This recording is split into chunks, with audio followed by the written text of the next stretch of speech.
കപിലാ നദിയും ഹീരാ നദിയും സരസ്വതിയും സംഗമിക്കുന്ന ത്രിവേണി സംഗമത്തിനരികെ കടലിന്റെ തീരത്ത് സ്ഥിതി ചെയ്യുന്ന 12 ജ്യോതിർലിംഗങ്ങളിലൊന്നായ പുരാണങ്ങളിൽ പരാമർശിക്കപ്പെട്ട സോമനാഥ ക്ഷേത്രം 649 യാദവ രാജാക്കന്മാരുടെ കാലത്ത് ചരിത്രത്തിൽ രേഖപ്പെടുത്തിയ ക്ഷേത്രം.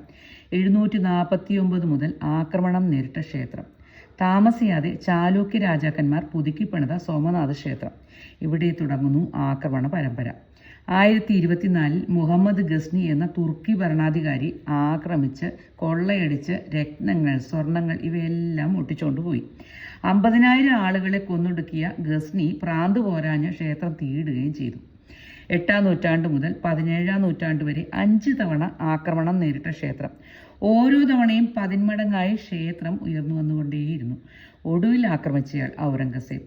3500-ലധികം വർഷം പഴക്കമുള്ള ക്ഷേത്രം 1947 സർദാർ പട്ടേലിന്റെ നിർദ്ദേശപ്രകാരം ചാലൂക്യ രീതി അനുസരിച്ച് പുനർനിർമ്മാണം ആരംഭിച്ചു. ഇന്ന് കടലിന്റെ തീരത്ത് ആകാശത്തോളം മുട്ടി നിൽക്കുന്ന, രാവിലെയും വൈകിട്ടും സൂര്യനാൽ ദൃശ്യവിരുന്നൊരുക്കുന്ന, കണ്ണിനും മനസ്സിനും ഒരുപോലെ ആനന്ദം നൽകുന്ന അതിമനോഹരമായ അതിഗംഭീരമായ ക്ഷേത്രം, അതും കടലിന് തൊട്ടരികെ സോമനാഥ്.